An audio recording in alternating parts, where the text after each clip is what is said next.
দর্শক আমন্ত্রণ যমুনা আইডে শুরুতে জানাচ্ছি শিরোনামগুলো।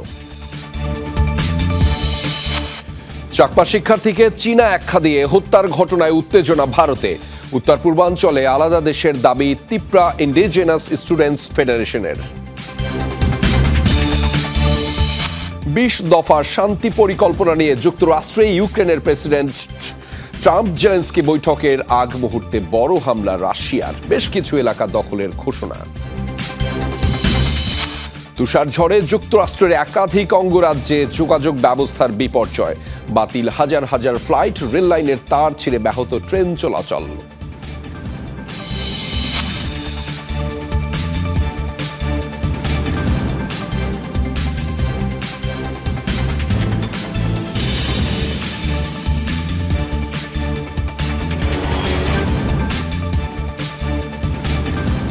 দর্শক আমন্ত্রণ যমুনা আইডেসকে। এতক্ষণ শিরোনাম দেখছিলেন, আপনাদের সাথে রয়েছে আমি আহমেদ রেজা।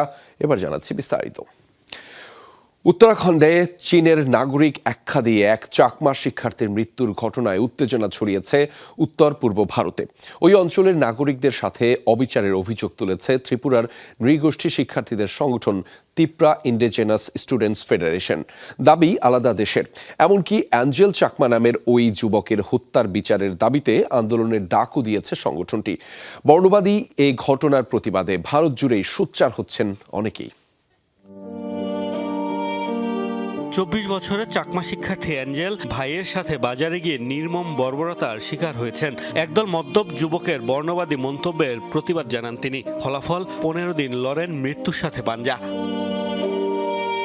9 ডিসেম্বর উপর্যুপরি ছুরিকাঘাতে গুরুতর আহত হওয়ার পর হাসপাতালের আইসিইউতে চিকিৎসাধীন ছিলেন অ্যাঞ্জেল চাকমা। গত শুক্রবার মৃত্যু হয় তার। অভিযোগ, তাকে চীনা ও নেপালি আখ্যা দিয়ে হামলা চালায় অপরাধীরা।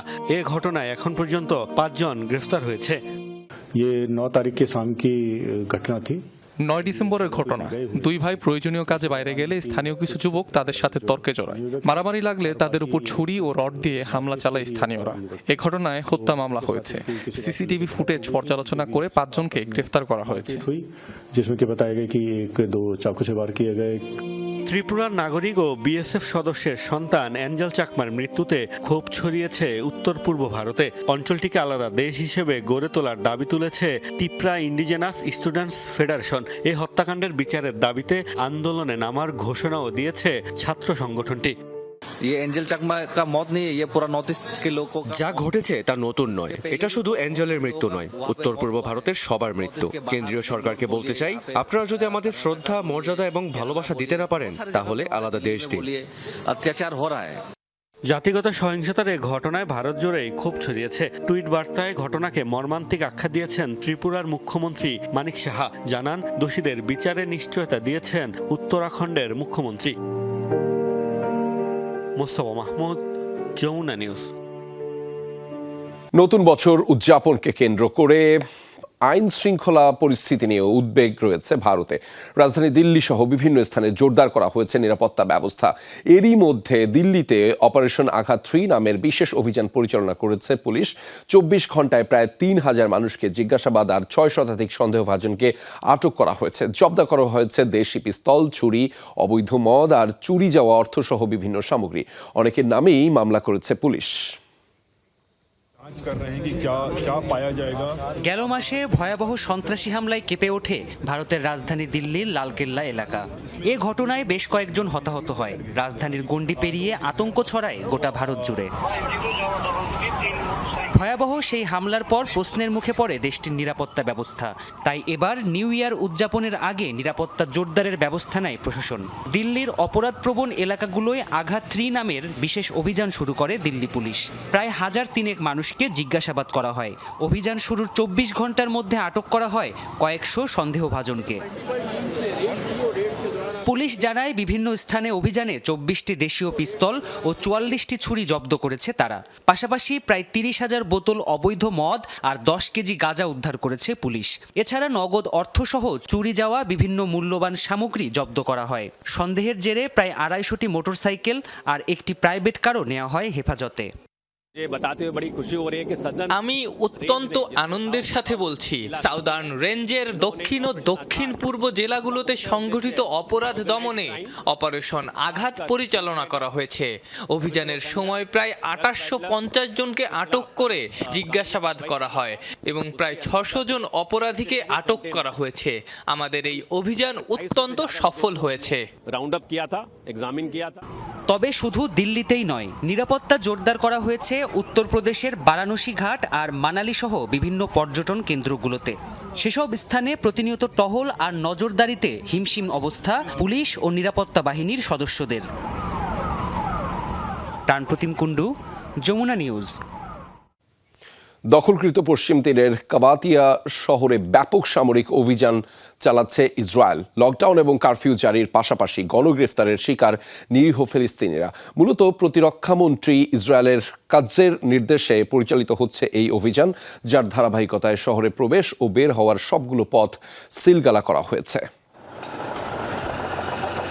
কাবাতিয়া ইসরায়েলের দখলকৃত পশ্চিম তীরের ছোট্ট একটি শহর, যার বাড়ি বাড়িতে চালানো হচ্ছে তল্লাশি আর ধরপাকড়। যে কোনো সময় দেদারসে ছোড়া হচ্ছে গুলিও। ফিলিস্তিনি বার্তা সংস্থা ওয়াফা জানিয়েছে, শনিবার রামাল্লা ও হেব্রনের একাধিক লোকালয়ে চালানো হয় অভিযান। আটক করা হয় 8 জনকে, যাতে যৌথভাবে অংশ নিয়েছে একাধিক ডিভিশনের সেনা, সীমান্ত পুলিশ এবং শিন বেতের সদস্যরা। নির্দেশনায় রয়েছেন স্বয়ং ইসরায়েলের প্রতিরক্ষামন্ত্রী। অভিযানের অংশ হিসাবে জারি রয়েছে পূর্ণ দিবস কারফিউ। হুমকি উস্কানিতে বাসিন্দারা আতঙ্কিত। যাদের পাকড়াও করা হচ্ছে তারাও জানাচ্ছে ভয়াবহ সব অভিজ্ঞতা। ওরা হাতকড়া পরিয়ে চোখ মুখ ঢেকে তুলে নিয়ে গিয়েছিল। এরপর শুরু হয় জিজ্ঞাসাবাদ। তারা জানতে চাচ্ছিল এই অপারেশন সম্পর্কে ফিলিস্তিনিরা কি মনে করে। অনেকেই ছিল, কিন্তু কেউই কোনো জবাব দেয়নি, কারণ কথা বললেই গুলি ছোড়া হতে পারে। এক পর্যায়ে আমাদের ছেড়ে দেয়া হয়, কিন্তু নির্দেশ দেয়া হয় যেন বাড়ি থেকে বের না হই। গাজায় চলমান যুদ্ধের প্রেক্ষাপটে পশ্চিম তীরে সামরিক অভিযান প্রায় নিয়মিত ঘটনা।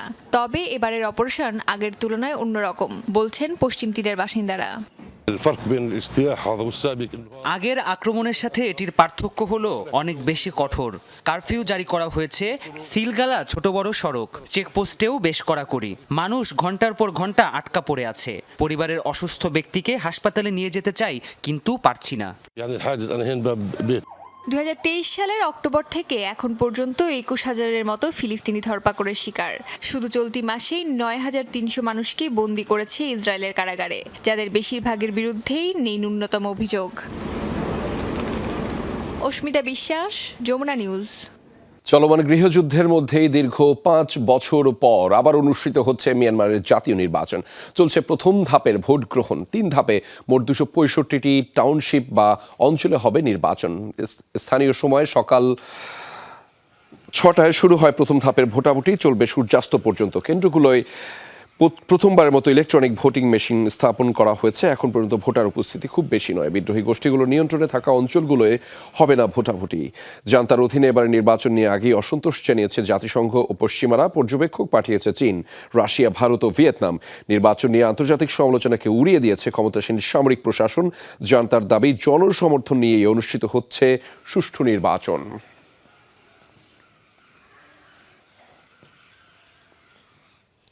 মিয়ানমারের 40টি রাজনৈতিক দলকে বিলুপ্ত করেছে সামরিক জান্তা। জাতীয় নির্বাচনে প্রতিদ্বন্দ্বিতা করছে মাত্র 6টি দল, যার সবগুলোই সেনার সমর্থন পুষ্ট।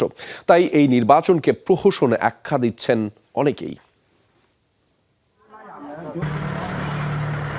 1 ফেব্রুয়ারি 2021 সেদিন ভোররাতে মিয়ানমারের ক্ষমতাসীন দল এনএলডির নেতাদের বাড়িতে অভিযান চালায় দেশটির সেনাবাহিনী। আটক করা হয় নোবেলজয়ী অং সান সুচি সহ শীর্ষ নেতাদের। জরুরি অবস্থা ঘোষণার মাধ্যমে থামিয়ে দেয়া হয় গণতন্ত্র চর্চার সকল পথ।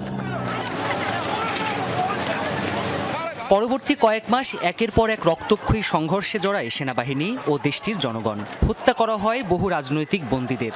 আগস্টে নবগঠিত তত্ত্বাবধায়ক সরকারের প্রধানমন্ত্রীর দায়িত্ব নেন সামরিক শাসক মিন অং হ্লাইং।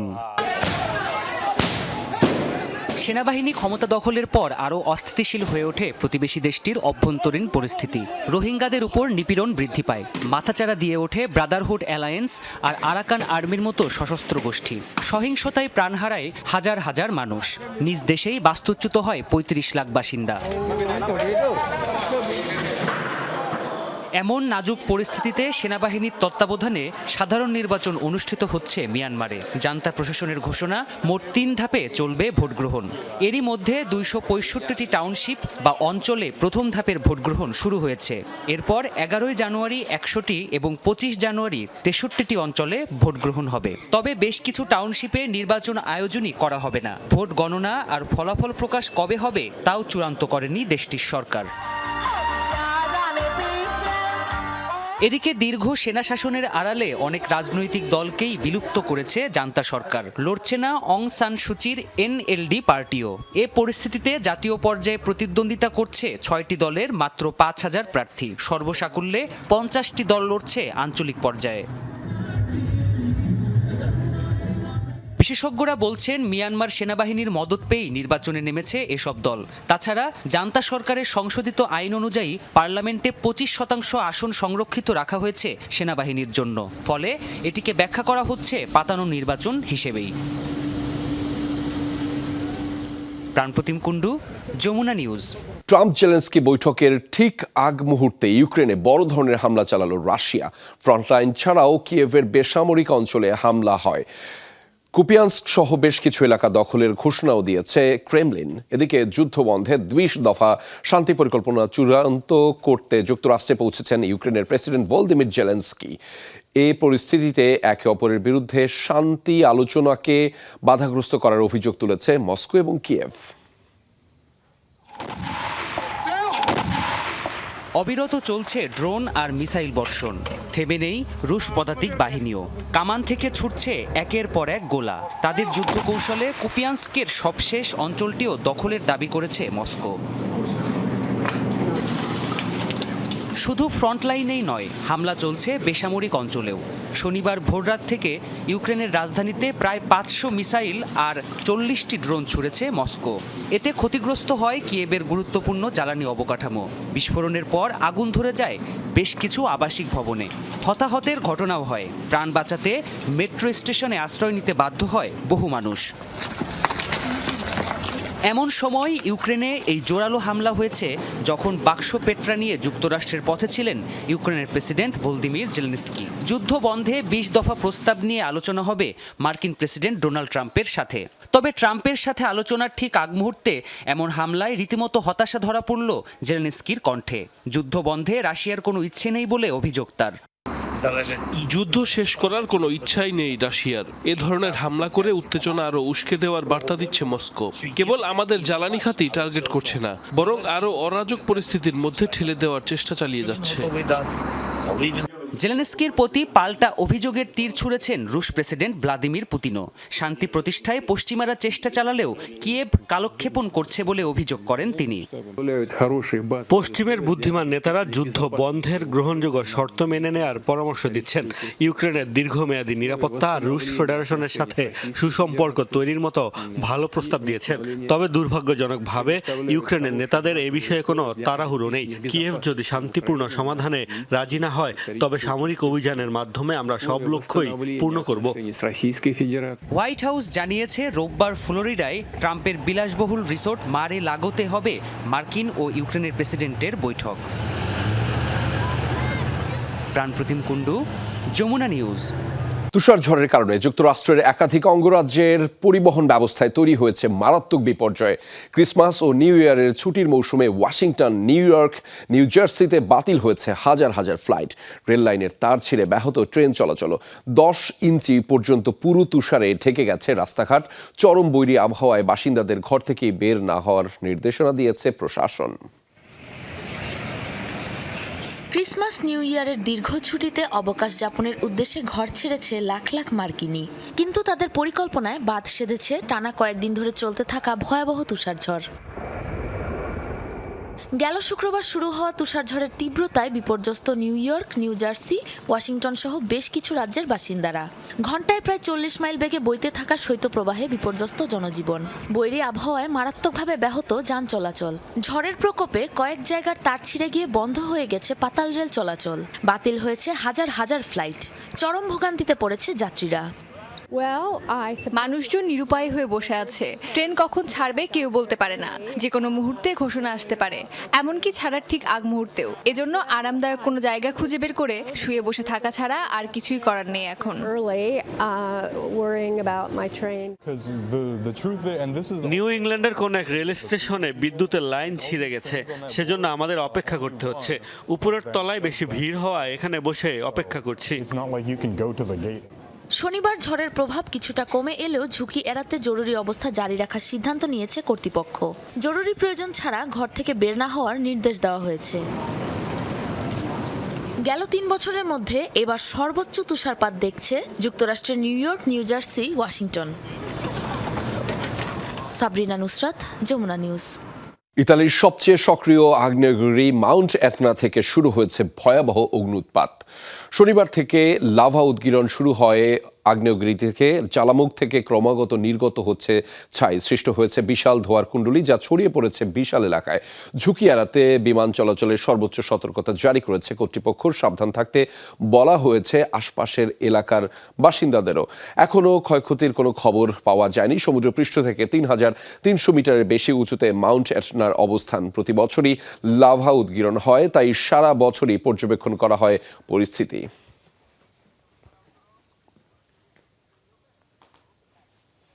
6.6 মাত্রার শক্তিশালী ভূমিকম্পে কেঁপে উঠল তাইওয়ান। শনিবার স্থানীয় সময় রাত 11:05 অনুভূত হয় এই কম্পন। উপকূলীয় এলাকা ইলান কাউন্টিতে ছিল ভূমিকম্পের কেন্দ্র। মার্কিন ভূতাত্ত্বিক জরিপ সংস্থার তথ্য মতে ভূপৃষ্ঠের 67 থেকে 72 কিলোমিটার গভীরে ছিল ভূমিকম্পের উৎপত্তি স্থল। বেশ কিছু স্থানীয় ভূতাত্ত্বিক জরিপ সংস্থা জানিয়েছে অন্তত 7 মাত্রার আঘাত এনেছে ভূকম্পন। তীব্র ঝাঁকুনি অনুভূত হয় পুরো অঞ্চলে। বেশ কিছু স্থাপনায় ক্ষয়ক্ষতির খবরও পাওয়া গেছে। ধসে পড়েছে তাইপের আন্তর্জাতিক বিমানবন্দরের সিলিংয়ের কিছু অংশ।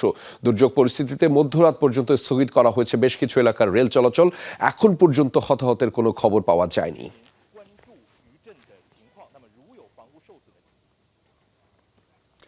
মধ্য আমেরিকার দেশ গুয়েতামালায় গভীর খাদে পড়ে গেছে একটি যাত্রীবাহী বাস। প্রাণ গেছে কমপক্ষে 15 জনের। গুয়েতামালা সিটি থেকে যাত্রা করেছিল বাসটি।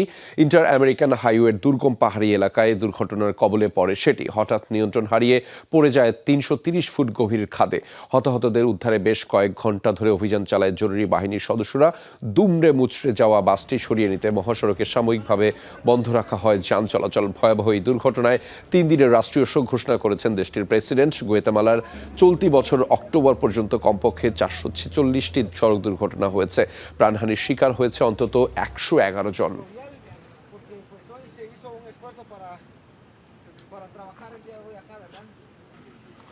এখন থেকে স্পাইসি ক্রিস্পি পটাটা প্রাণ পটাটা একটি স্বনির্ভর বিস্কুট। ব্রাজিলের কোপাকাবানা সমুদ্র সৈকতের খুব কাছেই বিধ্বস্ত হলো ছোট্ট একটি বিমান। প্রাণ গেছে পাইলটের। সিকিউরিটি ক্যামেরার ফুটেজে দেখা যায় দুর্ঘটনার চিত্র। সৈকতের কাছাকাছি জলসীমায় আছড়ে পড়তে দেখা যায় বিজ্ঞাপনবাহী আল্ট্রা লাইট বিমানটিকে। শনিবার স্থানীয় সময় দুপুর 12:30টার দিকে হয় এই দুর্ঘটনা। কিছুক্ষণের মধ্যেই উদ্ধার তৎপরতায় যোগ দেয় ফায়ার সার্ভিসের সদস্যরা। নৌকা, জেটস্কি ও ডুবুরিদের সহায়তায় পাইলটের মরদেহ উদ্ধার করা হয়। পানির তলদেশে বিমানের ধ্বংসাবশেষ অনুসন্ধানে চলছে তল্লাশি। অন্য কেউ হতাহতের শিকার হয়েছে কিনা তাও খতিয়ে দেখা হচ্ছে। দুর্ঘটনার কারণ জানতে তদন্ত করছে বিমান বাহিনী।